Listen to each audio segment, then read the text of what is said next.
ressuscité. Il n'est pas resté dans le tombeau, il est ressuscité. On va lire quelques versets dans la première épître aux Corinthiens,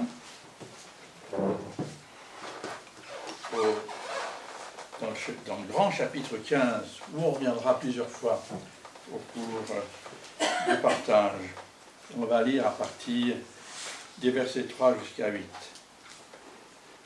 Donc 1 Corinthiens, chapitre 15, verset 3.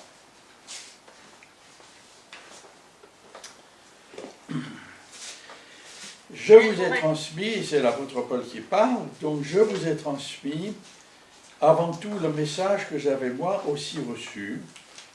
Christ est mort pour nos péchés, conformément aux Écritures. Il a été enseveli et il est ressuscité le troisième jour, conformément aux Écritures.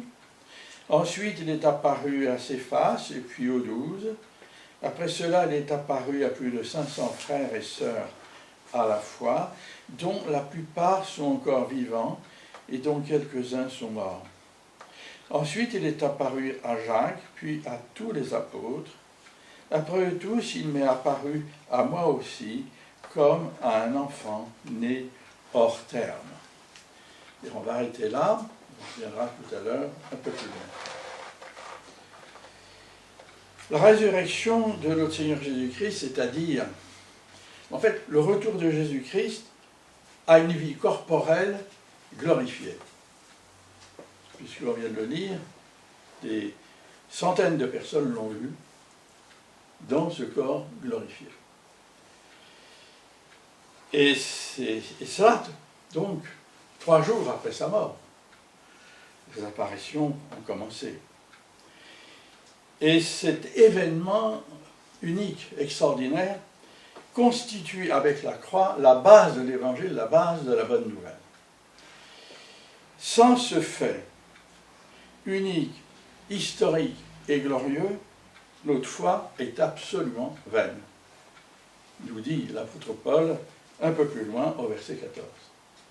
Et c'est vrai, c'est vain si on n'a pas cette source de foi pour avancer dans notre vie. La résurrection du Messie était annoncée déjà dans l'Ancien Testament.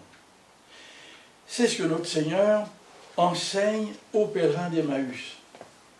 C'est ces deux hommes-là qui avaient été déçus.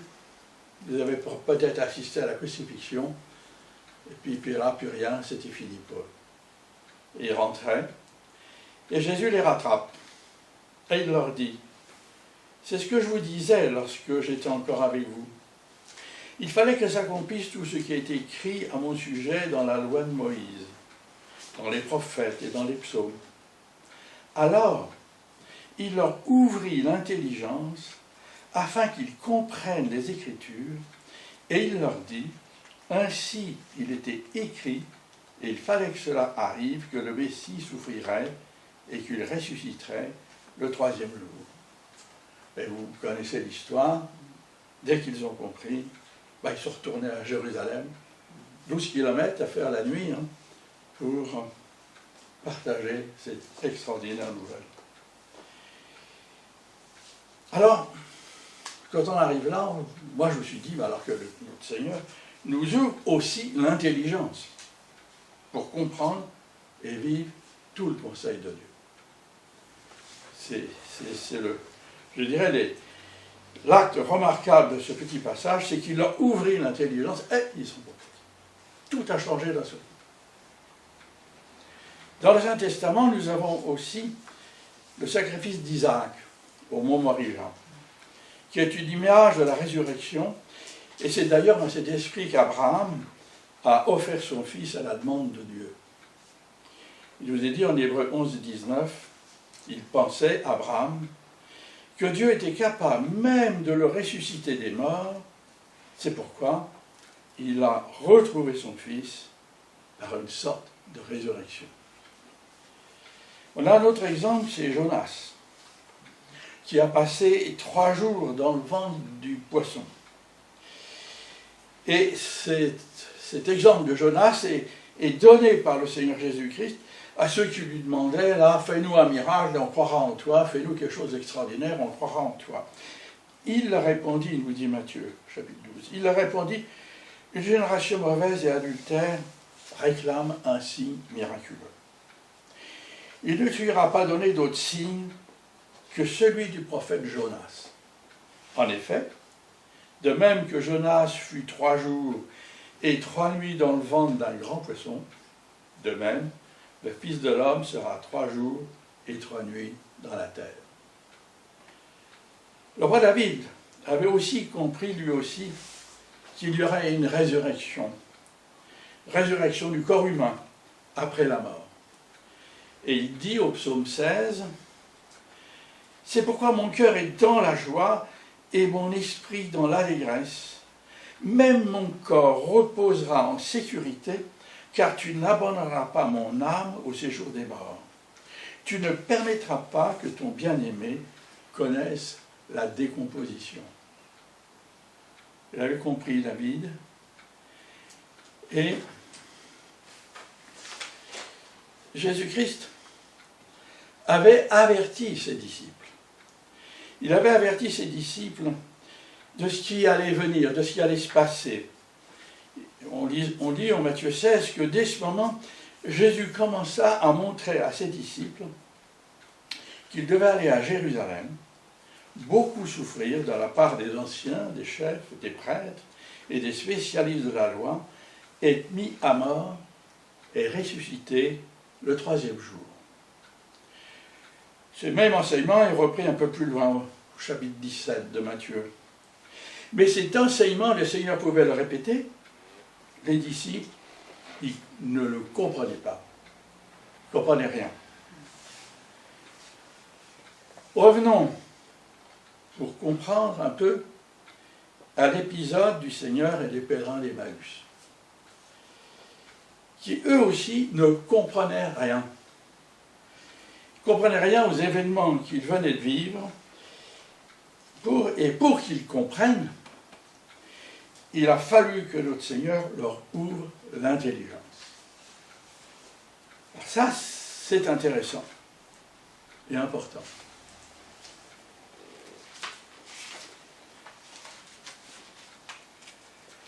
Nous voyons dans la foi l'importance du rôle de l'intelligence, dans le fait de croire.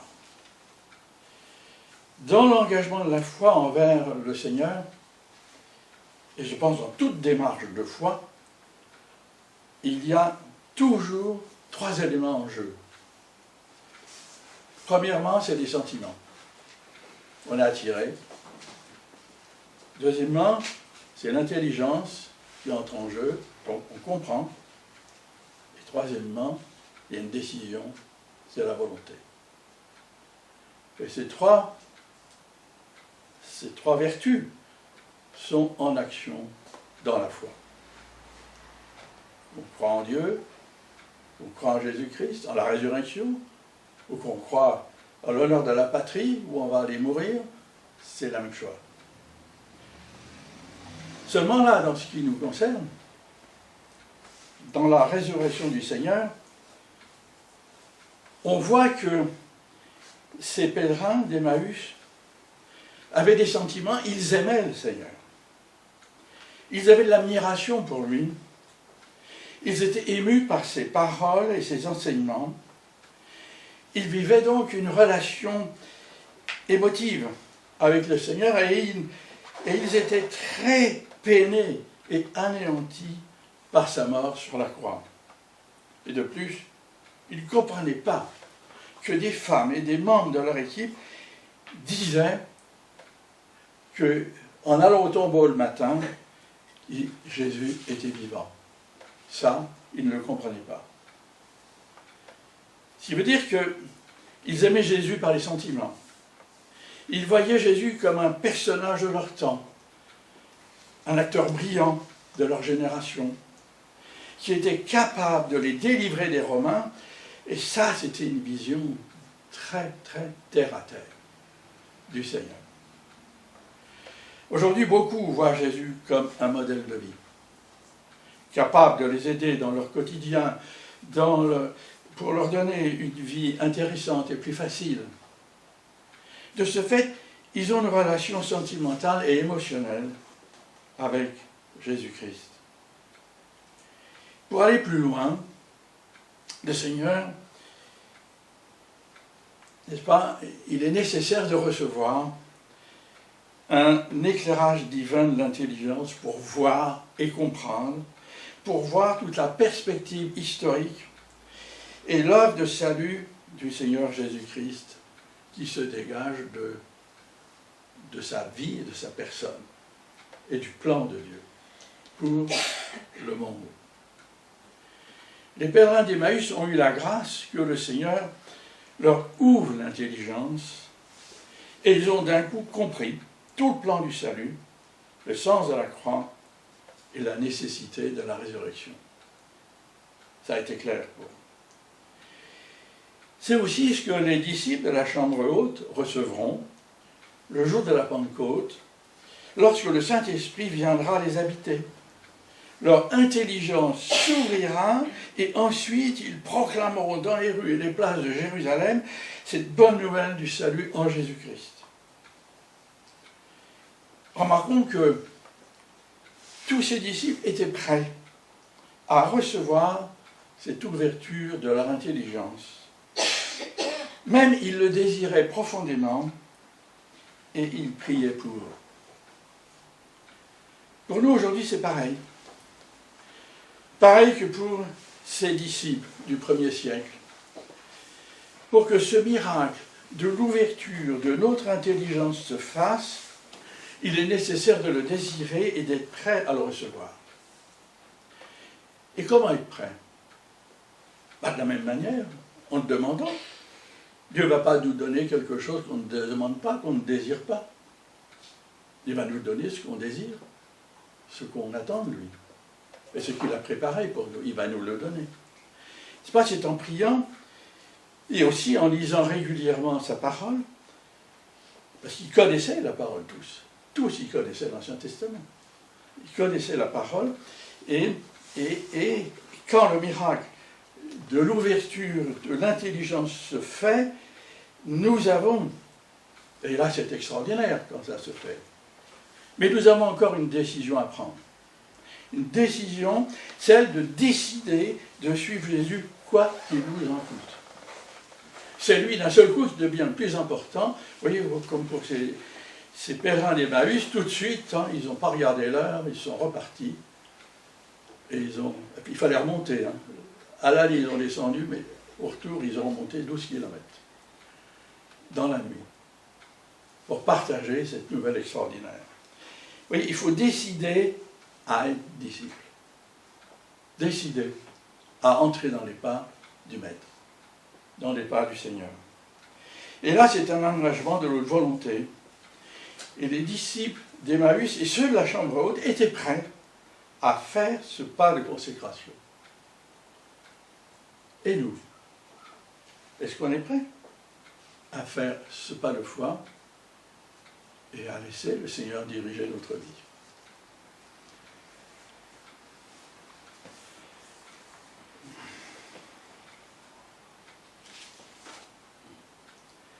La résurrection de notre Seigneur Jésus-Christ est réelle. Et nous savons que la mort du Seigneur a été constatée par les autorités religieuses et civiles du temps. Puisque Pilate, qui était le procurateur romain, donc l'autorité suprême à Jérusalem, va permettre à Joseph d'Arimathée de prendre le corps de Jésus et de le placer dans un tombeau. Ensuite, les autorités religieuses font garder le tombeau par une escouade de soldats et ils vont même faire sceller la pierre, parce que c'était une pierre qui roulait devant l'ouverture du tombeau, qui était en fait une petite grotte qui avait été creusée. Donc on roule une pierre devant pour obstruer l'entrée et ils l'ont fait sceller, n'est-ce pas, pour empêcher le Seigneur de ressusciter. Et aussi pour empêcher, disait-il, que les disciples subtilisent le corps et disent qu'il est ressuscité. Et toutes ces précautions n'ont pas empêché la résurrection de notre Seigneur Jésus-Christ, comme il l'avait dit le 3e jour. Et on peut le lire en Matthieu 28. Matthieu 28, et à partir du verset 1. Après le sabbat, à l'aube du dimanche, Marie de Magdala et l'autre Marie allèrent voir le tombeau. Soudain, il y eut un grand tremblement de terre, car un ange du Seigneur, descendu du ciel, vint rouler la pierre de devant l'ouverture et s'assit dessus. Il avait l'aspect de l'éclair et son vêtement était blanc comme la neige. Les gardes tremblèrent de peur et devinrent comme morts. Mais l'ange prit la parole et dit aux femmes, « Quant à vous, n'ayez pas peur, car je sais que vous cherchez Jésus, qui a été crucifié. Il n'est pas ici, car il est ressuscité, comme il l'avait dit. Venez voir l'endroit où le Seigneur était couché, et allez vite dire à ses disciples qu'il est ressuscité. Il vous précède en Galilée, c'est là que vous le verrez. Voilà, je vous l'ai dit. »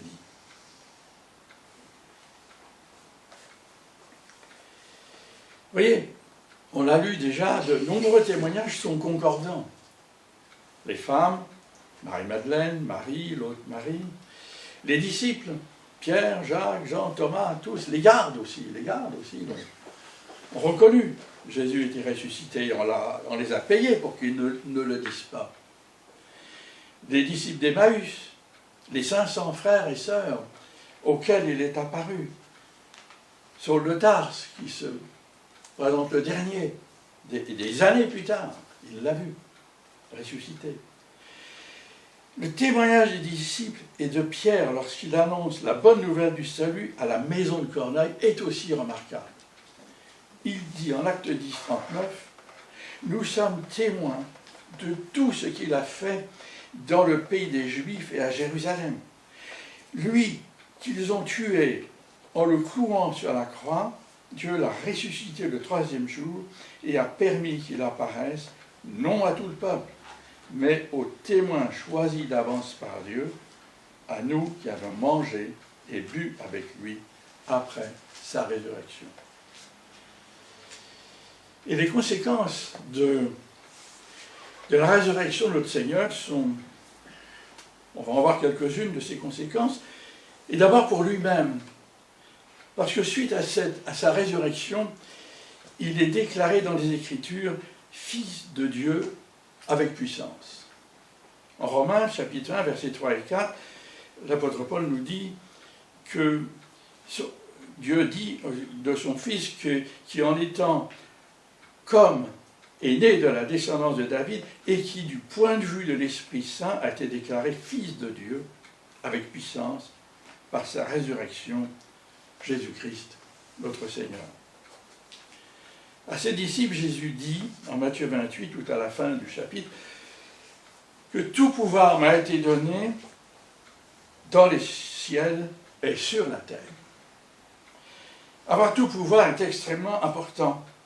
Notre Seigneur a une autorité absolue sur la terre et sur le ciel, c'est-à-dire sur le système solaire et tout le reste qu'il y a autour. Notre Seigneur est maintenant assis à la droite de Dieu, couronné de gloire et d'honneur.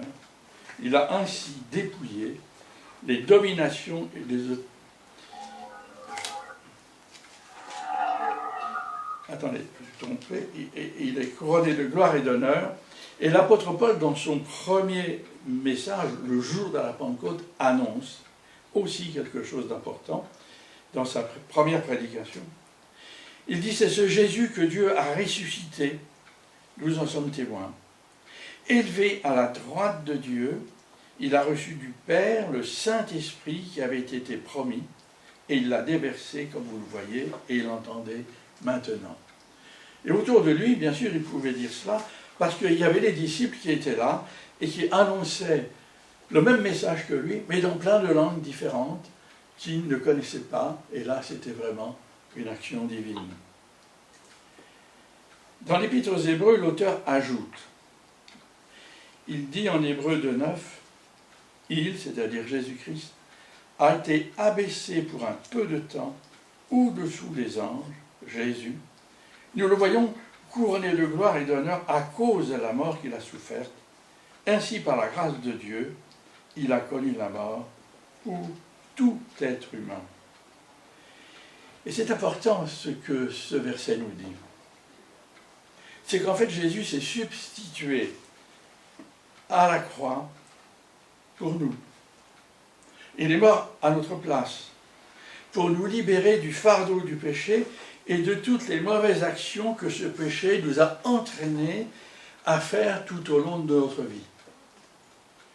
Jésus-Christ a subi notre condamnation à notre place pour satisfaire pour chacun de nous la justice de notre céleste Père qui est saint et qui cependant veut nous adopter, veut nous avoir avec lui.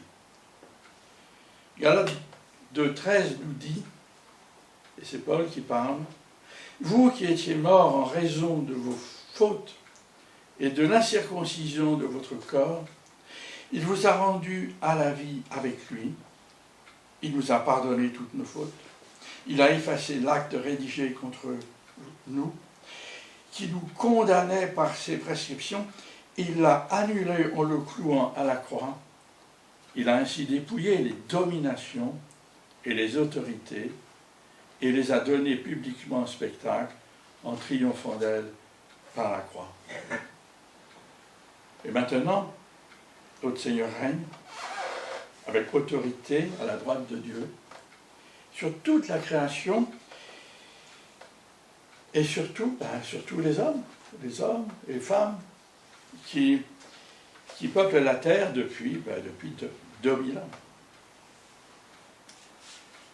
L'apôtre Paul, devant l'aréopage à Athènes, annonce que notre Seigneur va revenir pour établir son règne de justice et d'éternité.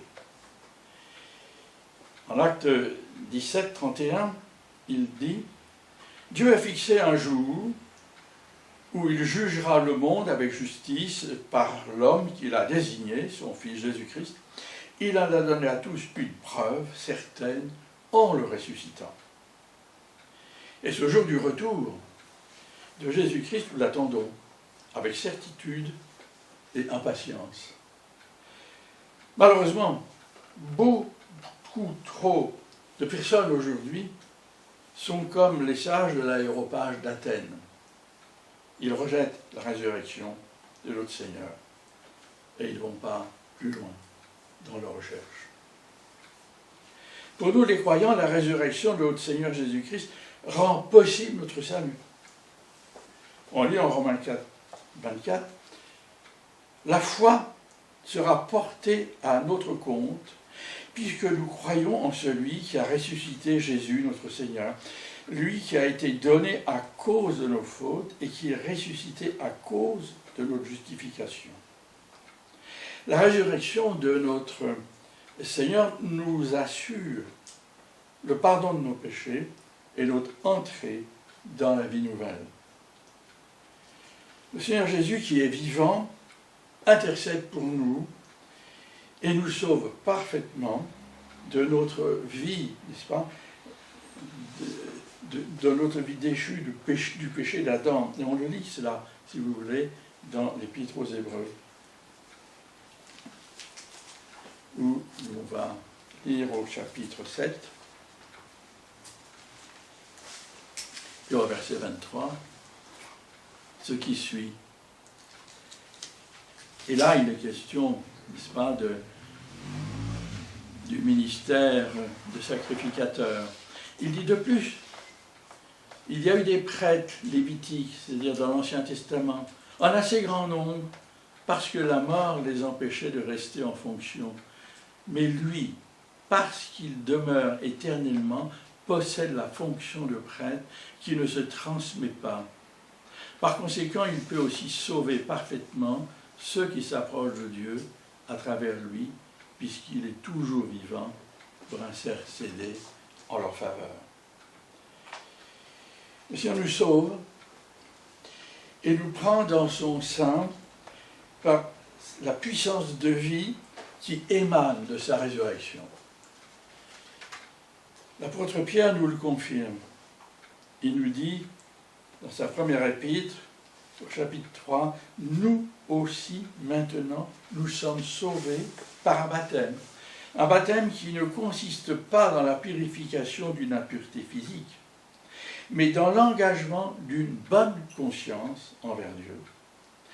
Il nous sauve à travers la résurrection de Jésus-Christ, qui est monté au ciel, a reçu la soumission des anges, des autorités et des puissances, et se trouve à la droite de Dieu. On voit dans ces versets un peu l'illustration d'une fabuleuse puissance de vie qu'il y a dans la résurrection de notre Seigneur Jésus-Christ. Il a la capacité de créer de nouveaux cieux, une nouvelle terre, pour nous y placer pour l'éternité. C'est ce qu'il nous promet, ce qu'il va mettre en route avec son retour. De plus, Jésus-Christ, qui est le dernier Adam, crée une nouvelle humanité dont nous devenons membres. C'est ce qui nous est dit dans le chapitre 15 de la première épître aux Corinthiens, au verset 45. Il nous est dit, c'est pourquoi il est écrit, le premier homme, Adam, devint un être vivant. Le dernier Adam est un esprit qui communique la vie. Mais ce n'est pas le spirituel qui vient en premier, c'est le naturel. Ce qui est spirituel vient ensuite. Le premier homme tiré de la terre est fait de poussière. Le second homme, le Seigneur, est du ciel. Tel est l'homme terrestre, tels sont aussi les hommes terrestres. Tel est l'homme céleste, tels sont aussi les hommes célestes. Et de même que nous avons porté l'image de l'homme fait de poussière, nous porterons aussi l'image de celui qui est venu du ciel. Quelle fabuleuse nouvelle, quelle fabuleuse recréation le Seigneur va mettre en route quand il va revenir prendre possession de sa terre. Et notre Seigneur, Jésus-Christ, est les prémices de ceux qui sont morts, et sa résurrection garantit la nôtre. C'est ce qu'il nous dit toujours dans ce chapitre 15. Il nous est dit au verset 20, « Christ est ressuscité, précédant ainsi ceux qui sont morts. En effet, puisque la mort est venue à travers un homme, c'est aussi à travers un homme qu'est venue la résurrection des morts. Et comme tous meurent en Adam, de même aussi tous revivront en Christ. Mais chacun à son propre rang, Christ en premier, puis ceux qui appartiennent à Christ lors de son retour. » Nous recevons ainsi une nouvelle identité, celle d'enfants de Dieu. Nous aurons un nouveau nom qui nous sera révélé à notre entrée dans le royaume de Dieu. C'est tout cet ensemble-là de nouveautés fabuleuses qui est contenu dans la résurrection. Dans la résurrection de notre Seigneur. Et ce jour de Pâques, nous nous rappelons l'événement certainement le plus important de toute l'histoire humaine. La résurrection de notre Seigneur Jésus-Christ. Mais en plus, la victoire sur la mort et le péché. C'est cela qu'il y a aussi dans sa résurrection. La victoire sur le diable, l'ennemi de nos âmes, le père du mensonge. C'est aussi l'intervention de Dieu d'une façon magistrale dans l'histoire des hommes qui ne voulaient pas vivre avec lui et qui veulent toujours pas vivre avec lui. Il est intervenu dans cette histoire et qui apporte la réponse à toutes les questions qui montent au cœur de l'homme depuis sa chute, sa rébellion contre son Créateur.